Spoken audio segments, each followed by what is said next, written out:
그러면 난 무시하는 겁니까? 이럴 수 있는데 오늘 말씀에 또 귀한 은혜가 임하게 될 줄 믿습니다. 사도 바울은요, 사도행전 9장에서 부활하신 예수 그리스도를 환상 중에 만나고 그의 삶이 완전 180도로 변화됩니다. 예수님 만나기 전에는 예수 믿는 사람들을 잡아 죽이려고 위협과 살기가 등등했고, 그리고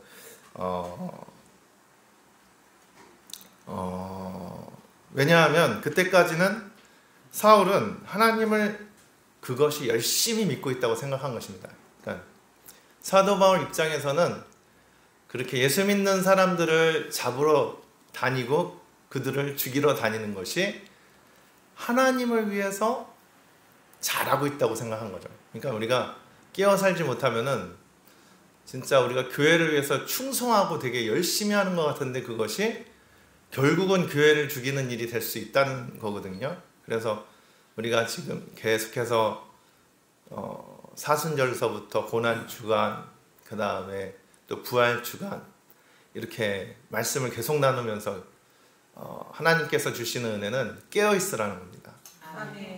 깨어있는 방법 중에 하나는 계속해서 제자들한테 예수님께서 얘기하셨지만 성령을 받아야만, 결론은 성령이 임하고 나서, 그러니까 주님이 품고 있었던 그 하나님의 신, 성령이 들어와야 깨어있는 삶으로 진짜 하나님을 위한 일이 무엇인지를 깨달아 알게 되는 것입니다. 안 그러면 오늘 본문에 나오는 고린도 교회처럼 당파 짓고 싸우게 돼요. 고린도 교회는 하나님께서 진짜 사랑하셔서 은사를 많이 부어줬습니다.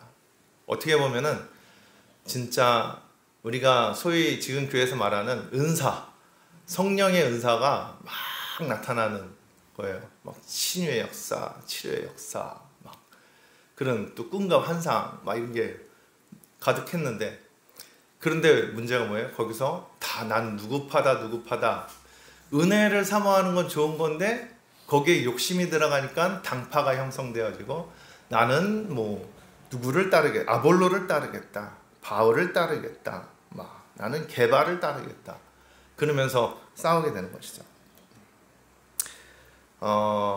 우리가 성령을 받지 않고서는 온전한 주의 일이 될 수 없다는 것을 우리가 이번 기간 내내 계속해서 예수님 마음 하나로 증거를 하는데 그것을 깨닫게 해주셨습니다. 그러니까 우리가 계속 교회 나오셔야 돼요. 그리고 예배 때마다 제가 요즘 다른 거를 되게 본문을 잡고 정하는데도 계속 깨어있으라 이 마음을 주시는 거죠. 왜 이 마음을 주실까요? 제가 아직 덜 깨어난 것 같아요. 하나님께서 계속 공급해 주시는 게 깨어있으라는 거예요. 성령으로 살아라. 안 그러면 교회를 핍박하는 자가 된다.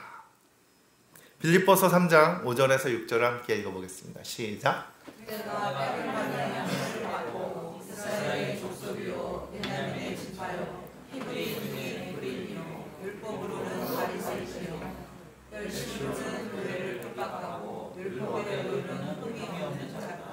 아멘. 예, 열심으로는 교회를 핍박하고 율법으로는 바리새인이요, 열심으로는 교회를 핍박하고 율법의 의로는 흠이 없는 자다. 이거를 다 성령은 뒤집어서 해석을 해야 됩니다. 지금 사도 바울 입장에서 사울은요, 다수에서 출생하여서 로마 시민권을 갖고 있는 베냐민 지파의 유대인이었습니다. 그래서 율법에서 수석인 거예요. 어떻게 보면은 신학교에서 1등으로 졸업했다고 생각하시면 됩니다. 지금으로 따지면. 율법으로는 그 당시 최고의 신학교였던 가말리아 문화에서 공부해서 수석으로, 진짜 율법으로는 흠이 없는 자, 이렇게 오늘 말씀에 나오죠. 흠이 없는 바리새인이었습니다. 하나님의 율법을 어떻게 보면은 우상화했던 그들은 율법이 너무 우상화되다 보니까 그 당시 예수 그리스도의 제자들은 뭐가 되냐면 이단이 되는 거예요.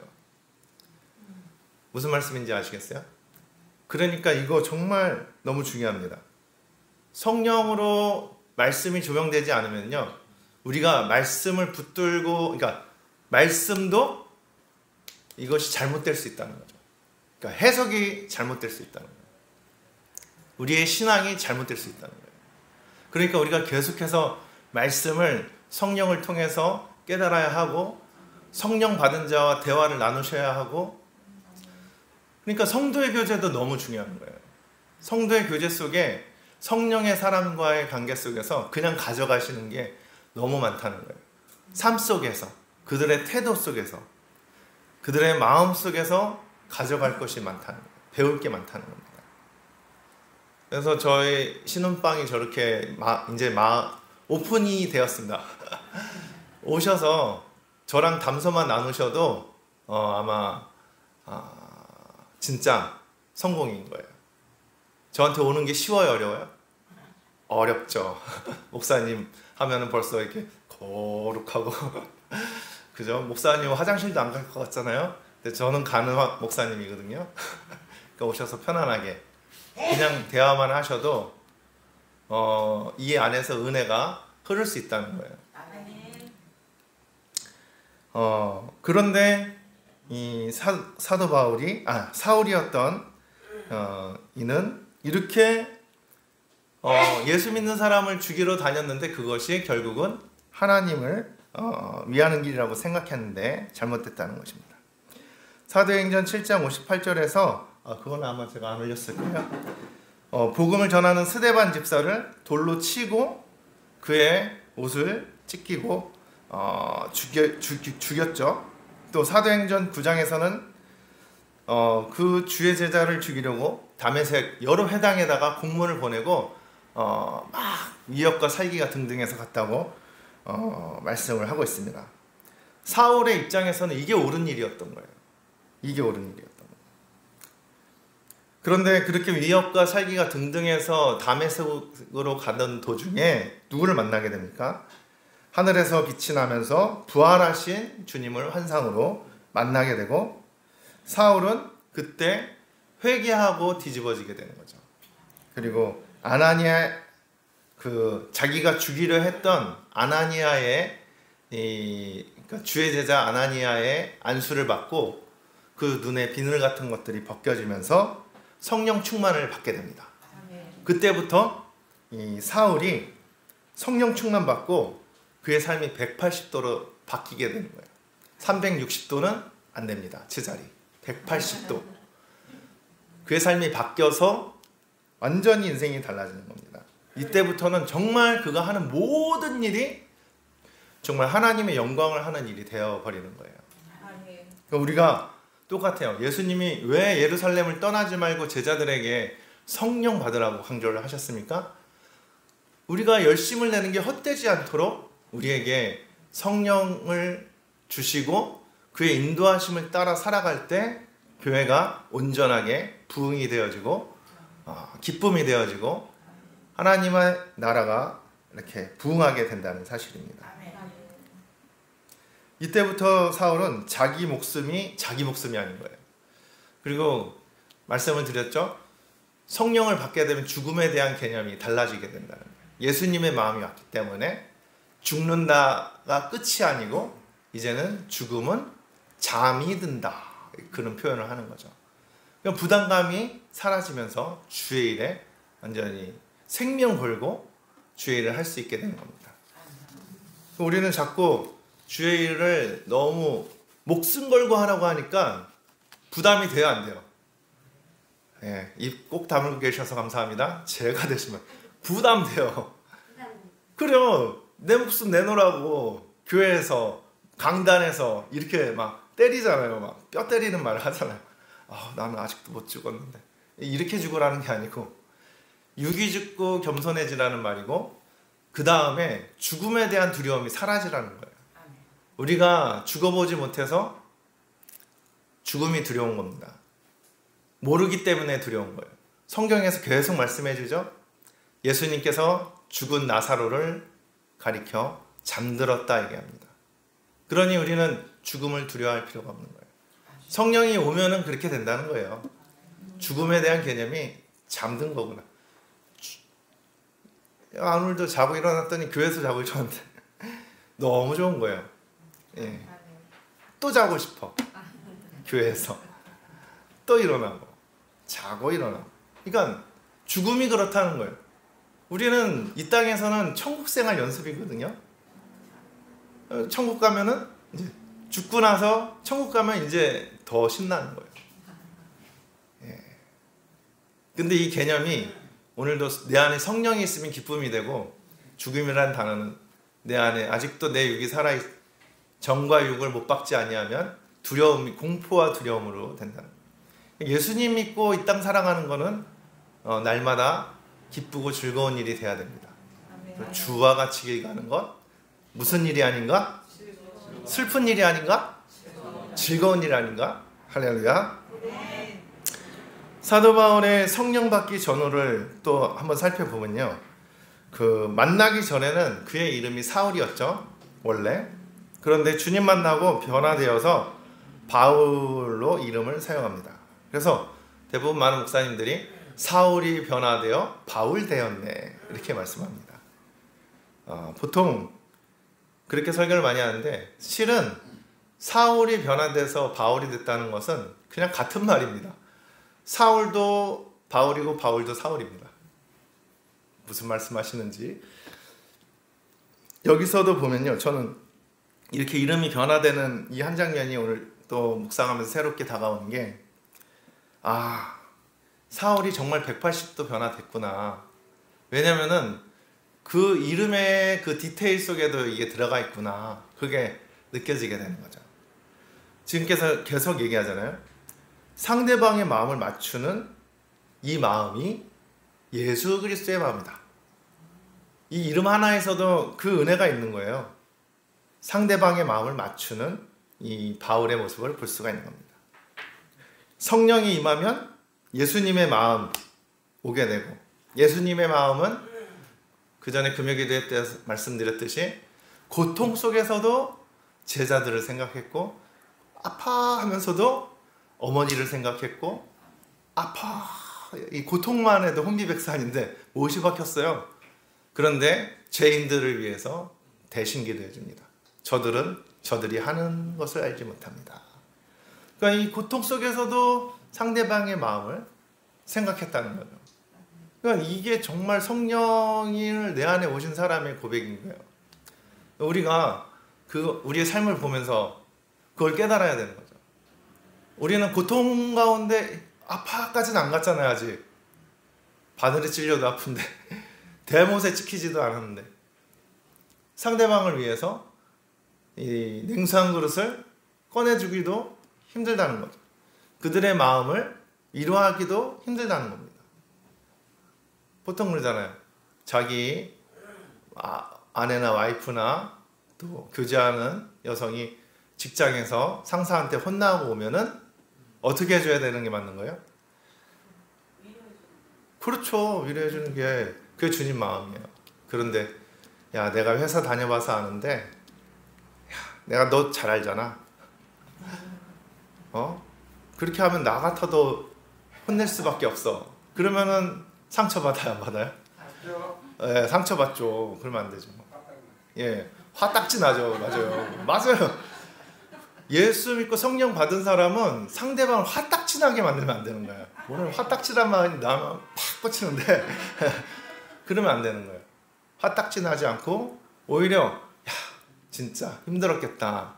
야, 가지 마. 내가 돈 많이 갖다 줄 테니까 넌 집에 쉬어. 네, 물론 안 되더라도 그렇게 편들어줘야 되는 게 맞는 거죠. 그게 성령께서 주시는 지혜죠. 그러니까 사도 바울은 이 이름 하나까지도 그렇게 상대방을 맞출 수 있는 은혜를 줬다는 거예요. 성령 받으면 어떻게 된다? 상대방의 마음을 위로해 줄 수 있는 예수님의 마음이 들어온다는 거예요. 계속 말씀하잖아요. 고아와 가부와 객을 돌봐야 한다. 이게 성경을 쥐어짜면 나와야 되는 거고, 내 이웃을 몸과 같이 사랑하는 얘기가 이 말씀인 거예요. 사도행전 2장 4절입니다. 시작. 저희가 다 성령의 충만함을 받고 성령이 나를 하심을 따라 절기를 따라서 지금 설교하고 있는 가운데 지금 성령에 대해서 사도행전으로 이제 넘어갔잖아요.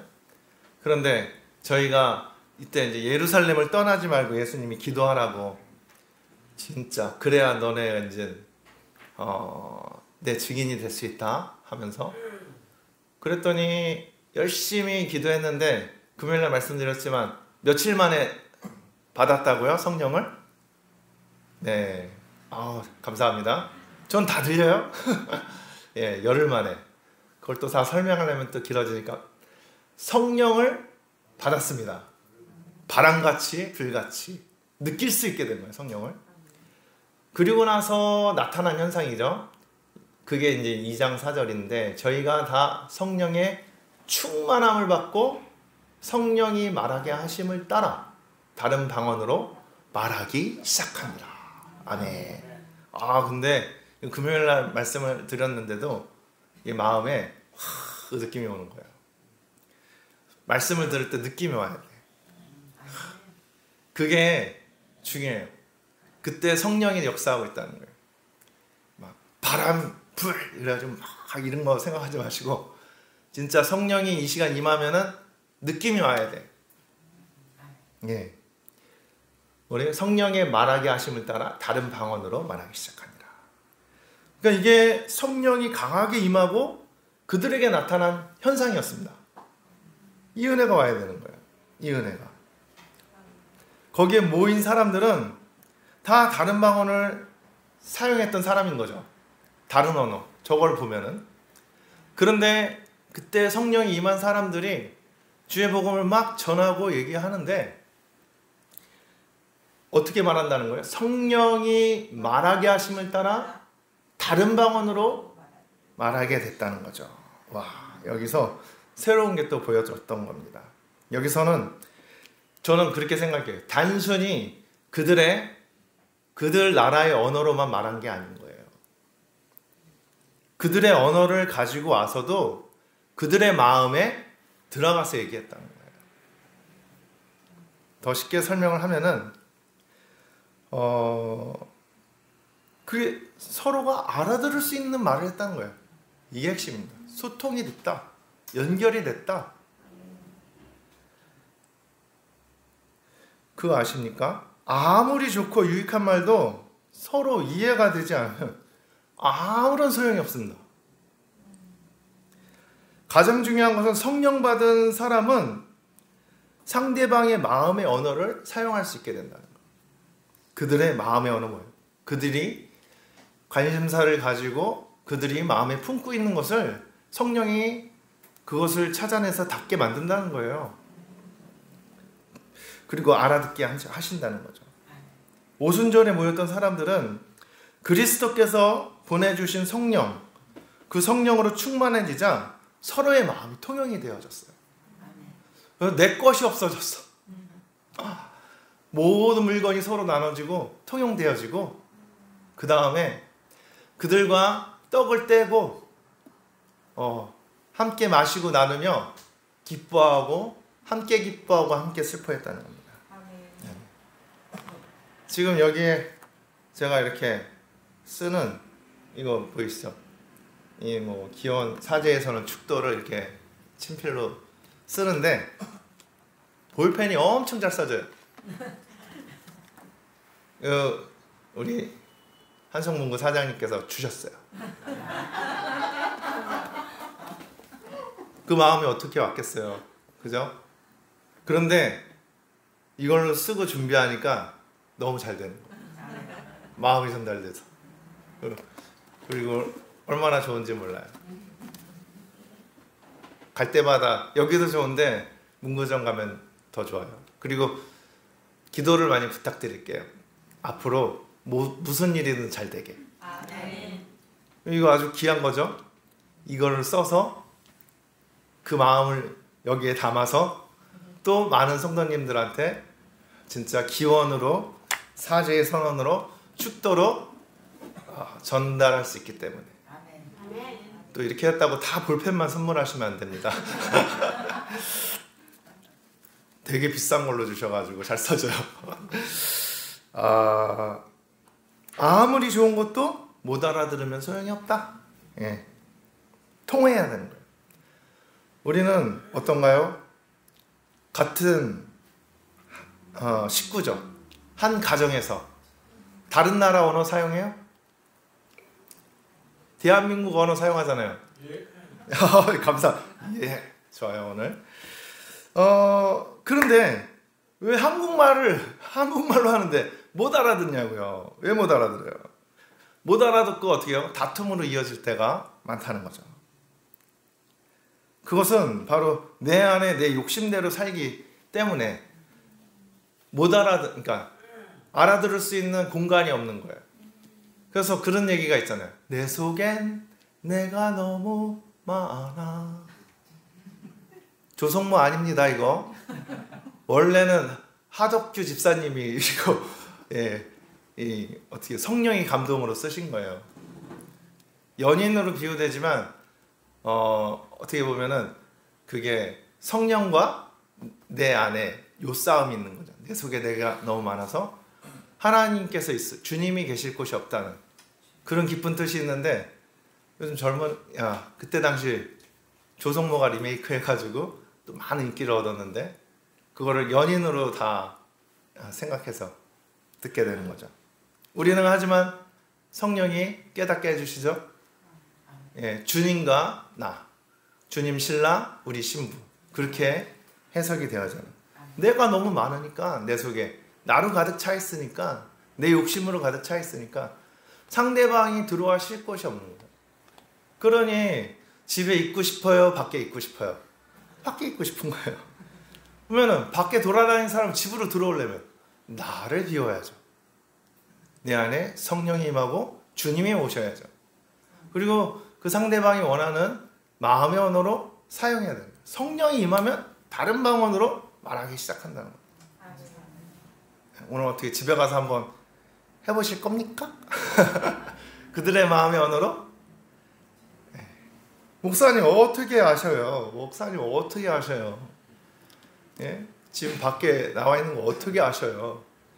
다행입니다. 아멘이 안 나와서 아무도 없다는 걸로. 예, 저도 경험자입니다. 왜 못 알아들을까? 저는 여기서는 되게 잘 알아듣거든요. 집에 가면 못 알아들어. 그러니까 집에 가면은 이제 긴장이 풀어지면서 쉬고 싶은 거죠. 내가 뭔 얘기를 해도 안 들려요. 신기하게. 그러니 이제 그래서 제가 요즘 주시는 은혜, 요걸 가지고 어디서부터 실천해보자? 집에서부터 실천해보자. 예. 저도 시작하는 거니까 같이 해보자고요. 집에 가서 가장 가까이 있는 사람에게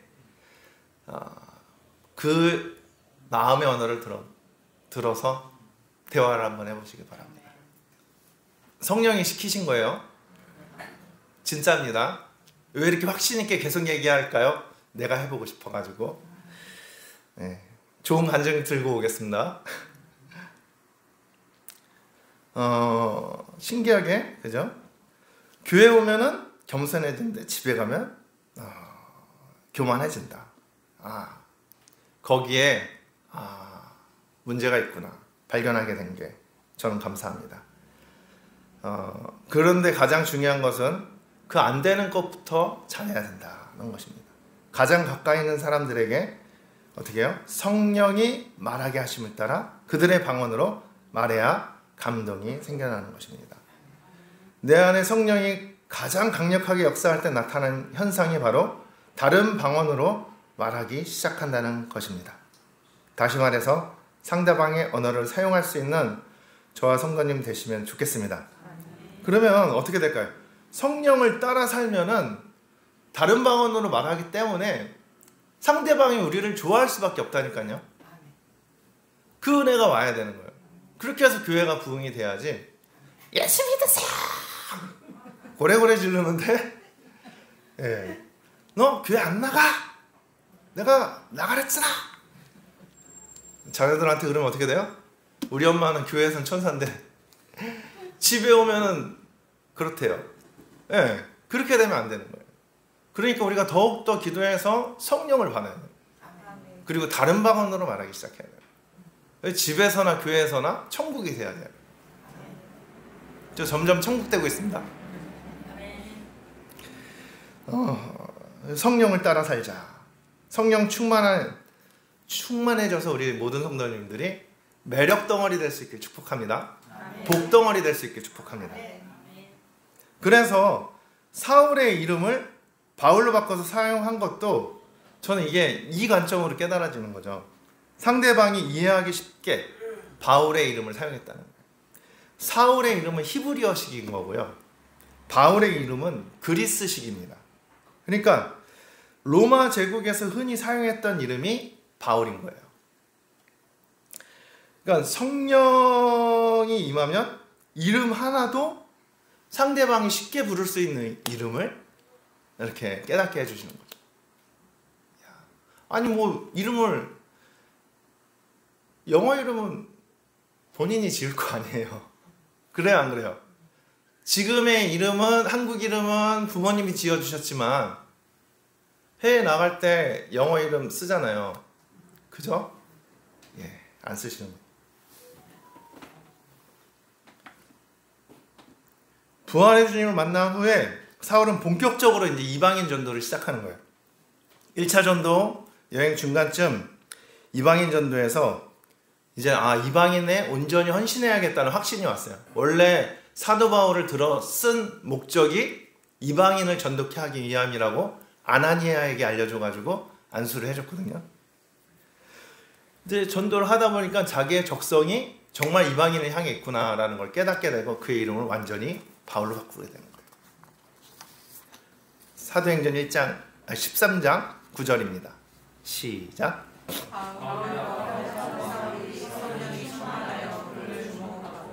아멘. 이때 처음으로 등장하는 거예요. 바울의 이름은 사도행전 13장에서. 바울이 왜 이름을 바꿔서 사용했을까? 이유는 한 가지입니다. 그 사명을 붙들고 이방인을 향해서 복음을 전하다 보니까 이방인들이 부르기 편한 언어를, 편한 이름을 사용하는 거예요. 예를 들면 미국의 데이빗, 존, 다 성경 이름을 들읍니다. 그러니까 그렇게 쉽게 부르며 나아가는 거죠. 외국에 나갈 때 영어 이름이 있듯이 바울은 사울의 외국 이름이 되는 거예요. 사울의 외국 이름, 이방 사람이 부르게 되는 이름입니다. 이렇게 해야 이방인들에게 더 가까이 다가갈 수 있기 때문에 바울은 오직 예수 그리스도를 위해서 그 이름 하나조차도 그렇게 사용했다는 거죠. 저의 외국 이름은 Bless You. 이거를 이제 아내가 지어줬는데 언제냐면 아내하고 같이 외국인 학교 국제 크리스찬 학교에서 사역할 때 그때 외국인들하고 이렇게 함께 일을 해야 되기 때문에 영어 이름이 필요했습니다. 그때 이제 지어줬죠. 제 이름이 유니까 여보 Bless You 좋다.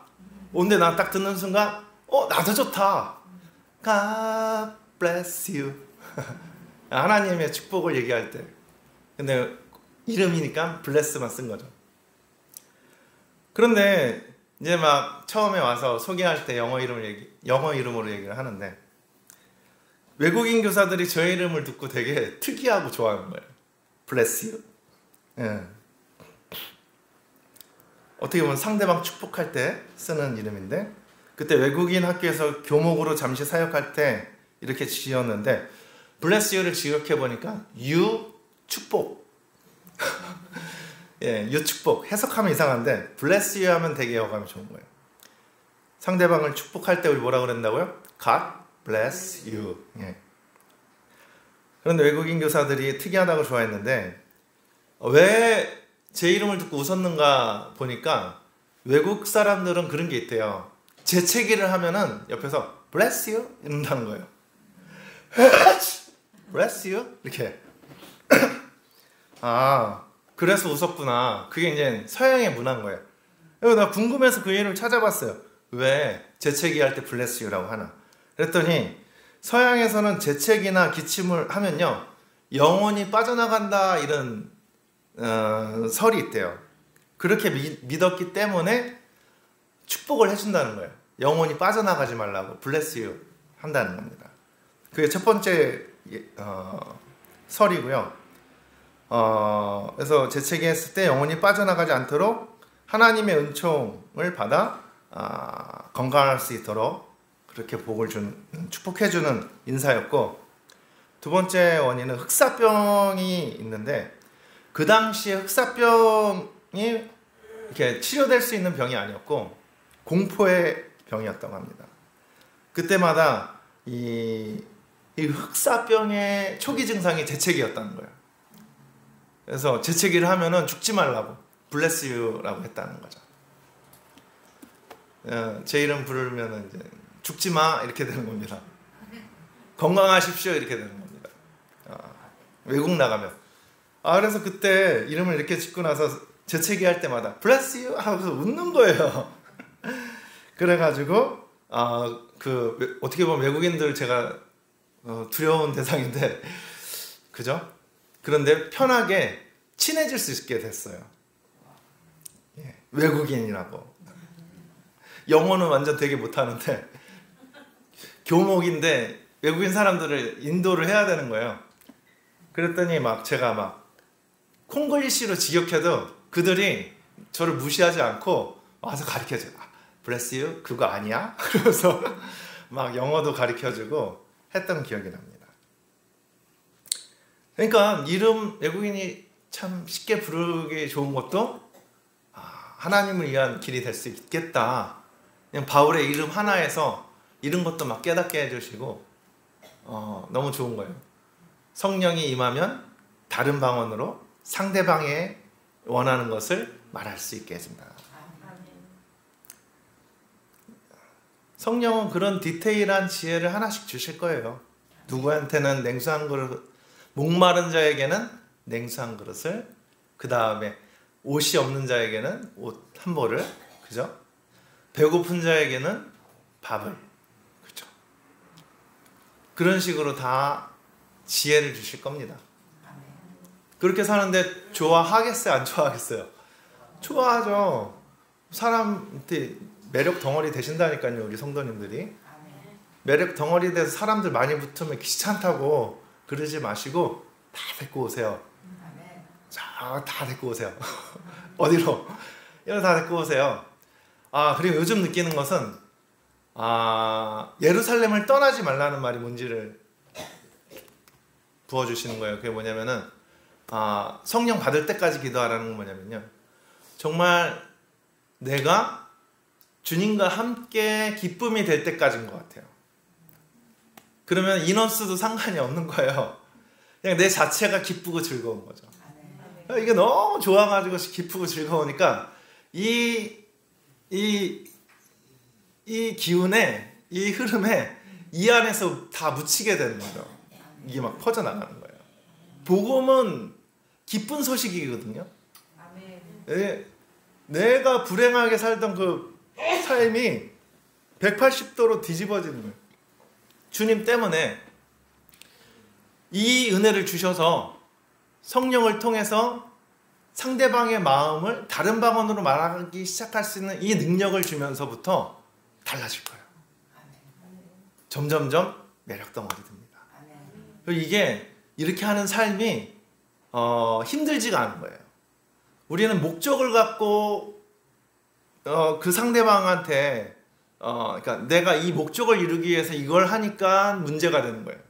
왜 우리가 전도가 안 되냐면은 우리의 근원에는 이 사람을 교회로 데리고 오기 위해서 물티슈를 주고 전도용지를 주니까 안 오는 거예요. 이 목적이 있으니까 어떻게든 교회 데리고 나와야 된다는 이 목적이 있으니까 지나가는 사람들이 귀찮다고 이걸 들고 가다가 버리고 초콜릿은 먹고 물티슈는 가져가고 주보는 버리고 이렇게 되는 거예요. 그러니까 이런 의도를 갖고 하면 안 되는 거죠. 정말 물론 이렇게 노방전도도 필요하지만 관계 속에서 내가 매력 덩어리가 되는 게 정말로 성령이 주시는 복음 전파라는 겁니다. 그러니까 예루살렘 떠나지 않고 기도만 하는 것도 내가 기쁨으로 사는 그 자체가 복음 전파의 사역이 될 수 있다는 거예요. 나 한 명이 가정에서 예수님 마음 본받는 것이 어마어마한 능력이 될 수 있다는 거예요. 나 한 명이 다른 방언으로 말하기 시작하는 게 능력이 될 수 있다는 것입니다. 사도 바울은 성령 받기 전으로 달라진 것을 찾는다면은 율법의 정통에서 바리새인으로 살아갈 때는 자기 의의를 나타내는 게 그게 옳은 일이라고 생각하는 게 자기 의의. 변화되고 나서는 다른 방언으로 복음을 전하는 일이 그의 의의가 되고 하나님께 영광이 됐다는 겁니다. 그가 표현하는 게 있어요. 성령 받고 나서 그가 표현하는 것은 오늘 제목처럼 나는 아무것도 아니다. 이 고백인 거예요. 그전에는 내가 율법으로는 최고야 이거였다가 성령 받고 나서는 이름도 상대방, 그 다음에 나는 없어지고 나는 지극히 작은 자. 맨 이런 고백밖에 안 하는 거예요. 고린도전서 15장 9절을 보면은 나는 사도 중에 지극히 작은 자라. 내가 하나님의 교회를 핍박하였으므로 사도라 칭함받기에 감당치 못할 자로다. 이게 늘 죄책감 속에 있으면서도 그 다음에 은혜 받고 나니까 나는 정말 아무것도 아니구나. 그리고 사도 바울은 우리가 볼 때 엄청 위대해요. 왜냐하면 이 신약 성경의 절반 이상을 썼거든요. 절반이나. 얼마나 대단한 거예요. 그런데 그의 표현은 자기 자신은 사도 중에서도 지극히 작은 자, 만삭이 못되어 태어난 자, 이런 표현들을 복음서가 아니죠. 이 성경, 신약 성경의 곳곳에서 고백하고 있다는 거예요. 에베소서 3장 8절에도 보니까 모든 성도 중에 지극히 작은 자보다 더 작은 나에게 이 은혜를 주신 것은 측량할 수 없는 그리스도의 풍성을 이방인에게 전하게 하려고. 진짜 우리가 이 은혜가 와야 되는 것 같아요. 작은 자, 지극히 작은 자, 이 부족한 나에게 주님이 은혜 주신 것은 다른 방언으로 말해라. 그리스도의 사랑을 전하라는 것입니다. 사도 중에 작은 자뿐만 아니라 모든 성도 중에 작은 자, 더 작은 자, 죄인 중에 내가 개수라고 디모데전서 1장 15절에는 고백합니다.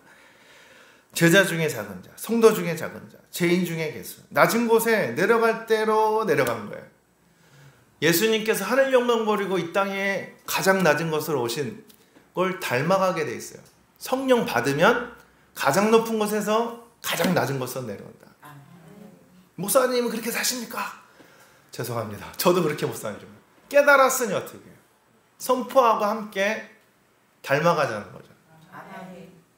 성령 받은 사람은 절대로 교만해지지 않습니다. 오늘 본문에서도 나는 아무것도 아닙니다 라고 말씀하고 있는 거예요.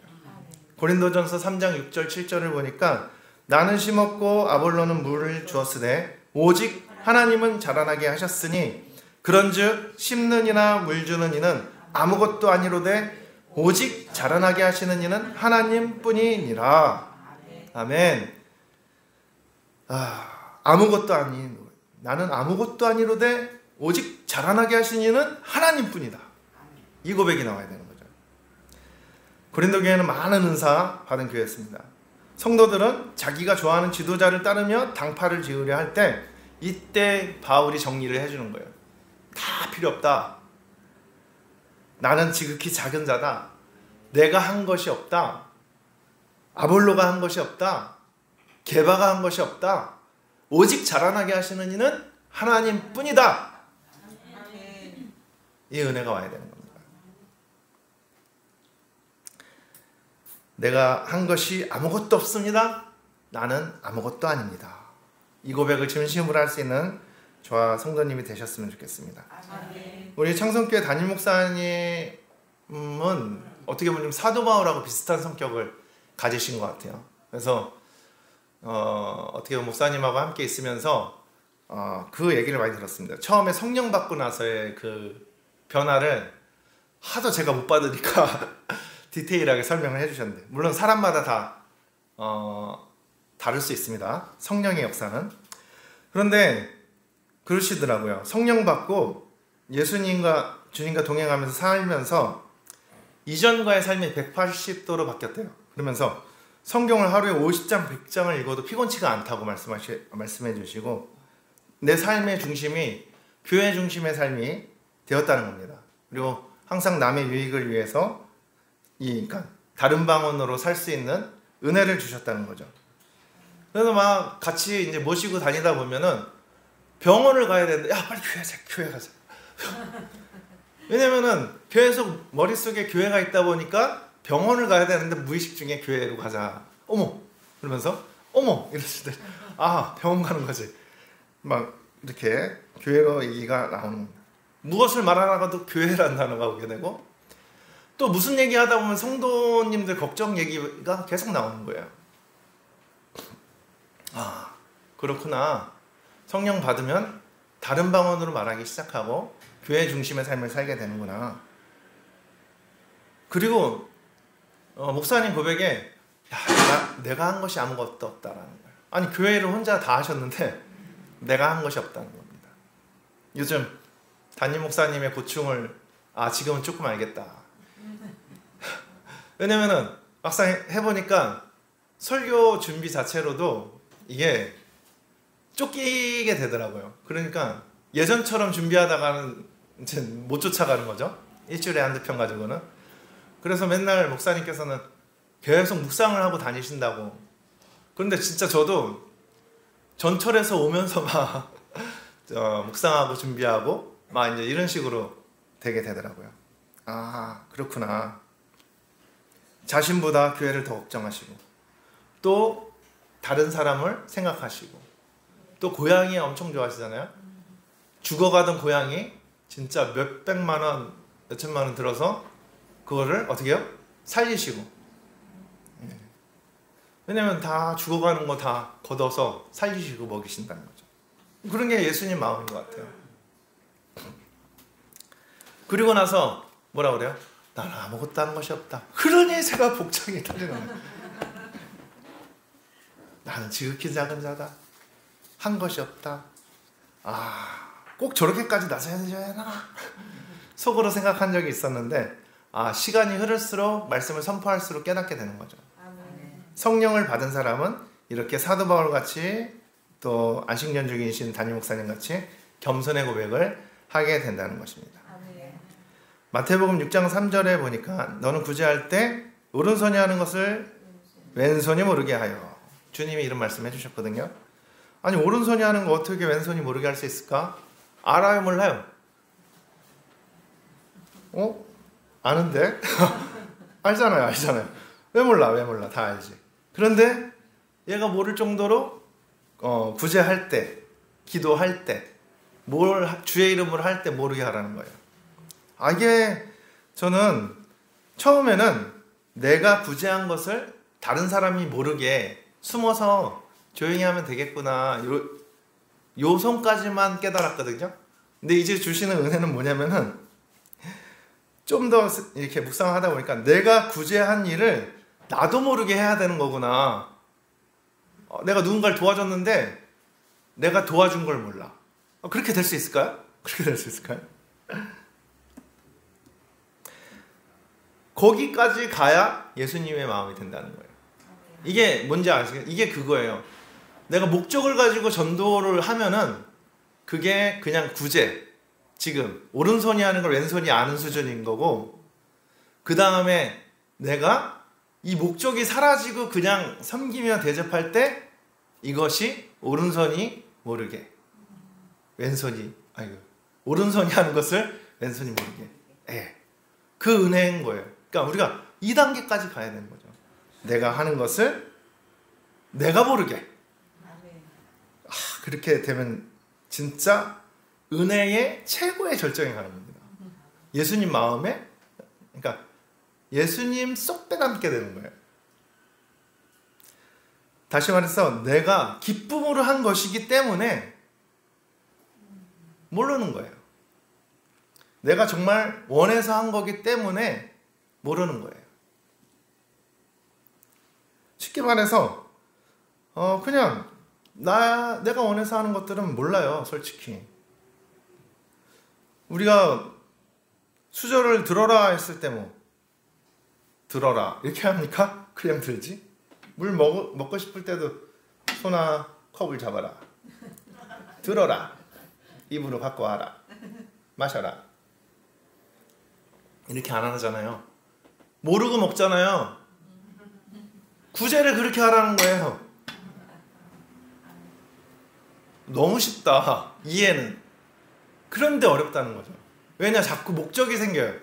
교회에서 부흥하라고 그러지, 전도하라고 그러지. 그러다 보니까 이게 원리가 뒤바뀌어 버리는 거예요. 이제 목적을 가지고 행사를 터뜨리고, 목적을 가지고 전략을 세우고. 그런데 그게 아니고 다 뒤집으라는 거죠. 내 안에 성령을 받으라는 겁니다. 예루살렘을 떠나지 말고 성령 받으라고 주님이 말씀하신 게 그게 필요했던 거예요. 다른 방언으로 말하기 시작하는 게 필요했던 거예요. 안 그러면 다 하나같이 행사로 하고 끝나버리는 거죠. 사람들은 그 행사로 인해서 지치게 되고, 그 다음에 결국은 아무것도 남는 게 없는 거예요. 하지만 성령 받기를 위해서 기도하면 그 성령께서 말하기 시작한다. 성령께서 걸음을 인도하기 시작한다는 겁니다. 그러니까 우리는 지금 인원보다도 우리가 이 교회에서 말씀을 듣고 은혜를 받고 내 입술로 저 마음이 오는 게 제일 중요합니다. 성령을 받고 다른 방언으로 말하기 시작하는 게 제일 중요한 거예요. 나 한 명이 이렇게 살잖아요? 그러면 신납니다. 사람이 오든지 말든지 그냥 나 혼자 즐거워요. 즐거워요. 예배 인도하면서 즐거워요. 교회에서 자면서 즐거워요. 그리 살다 보면은 하나씩 그 즐거움에 동참하게 된다니까요. 이 은혜로 오시는 분이 은혜를 받고 이제 같이 얘기하다가 다른 방언 이거 되게 중요한 거네요 깨닫게 되고, 집에 가서 평생 원수로 살았던 그가 이제는 그전엔 애쓰면서 물을 주고 밥을 차려줘야 됐는데 이젠 그게 아닌 거예요. 내가 먹고 싶은 거를 맛있게 차려가지고 남는 거 주면 되는 거예요. 이거는 우스갯소리고 즐거워진다는 거죠. 집에서도 즐겁고 교회에서도 즐겁고 걸어다녀도 즐겁고. 우리가 한 일을 모르게 할 수 있는 은혜가 임할 수 있길 축복합니다. 아멘. 마태복음 25장 37절에서 40절입니다. 시작. 이에 의인들이 대답하여 가로되 주여 우리가 어느 때에 주의 주이신 것을 보고 공경하였으며 복받으신 것을 보고 맛있게 배우나이까. 어느 때에 나그네여 되신 것을 보고 영접하였으며 벗으신 옷을 입혔나이까. 어느 때에 병드신 것이나 옥에 갇히신 것을 보고 가서 배웠나이까 하리니, 임금이 대답하여 가라사대 내가 진실로 너희에게 이르노니 너희가 여기 내 형제 중에 지극히 작은 자 하나에게 한 것이 곧 내게 한 것이니라 하시고. 아멘. 여기서 주님이 얘기하시는데, 의인들의 특징은 자기가 지금 언제 주님을 대접했냐고 자기가 한 것을 몰라요 지금. 그래서 여기가 오른편에 있는 사람들인 겁니다. 이들에게 주님이 축복을 해주시는 거죠. 이 사람들은 내가 구제했다는 걸 몰라요. 그래서 주님, 제가 언제 주님을 그렇게 섬겼고 언제 했냐고 그랬더니, 너희들이 지극히 작은 자에게 형제 중에 옷을 입히고 그 다음에 목마를 때 물을 주고 배고플 때 먹을 걸 주지 않느냐. 이 작은 자에게 너희들이 기쁨으로 한 것이 곧 내게 한 것이다. 이게 했을 때 지금 이들의 고백은 자기네들이 이걸 한 거를 의식하지 못했다는 거예요. 그냥 습관적으로 삶 자체가 섬기는 삶이었다는 겁니다. 그렇기 때문에 이들이 오른편에 설 수 있었던 양이 될 수 있는 거고요. 이렇게 살지 못하면 왼편에 있는 염소가 되는 거예요.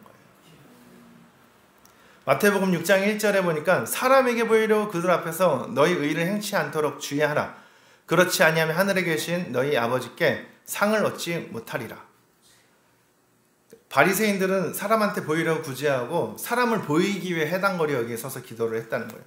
근데 예수님께서 그걸 다 얘기를 해주시는 거예요. 그렇게 하지 마라. 옳은 기도가 아니다. 옳은 구제가 아니다. 골방에 들어가서 기도하고 나와선 다른 방언으로 말해라. 그들의 마음의 언어로 말해라. 그 얘기하는 거예요. 사람들한테 보이려고 예배 드리지 말고, 보이려고 기도하지 말고, 보이려고 설교하지 말고, 오히려 내 안에 예수님의 마음을 품으라는 겁니다. 그러니 오늘 이 말씀을 통해서 기쁘기도 하지만 무겁기도 하지만 기쁘셔야 됩니다.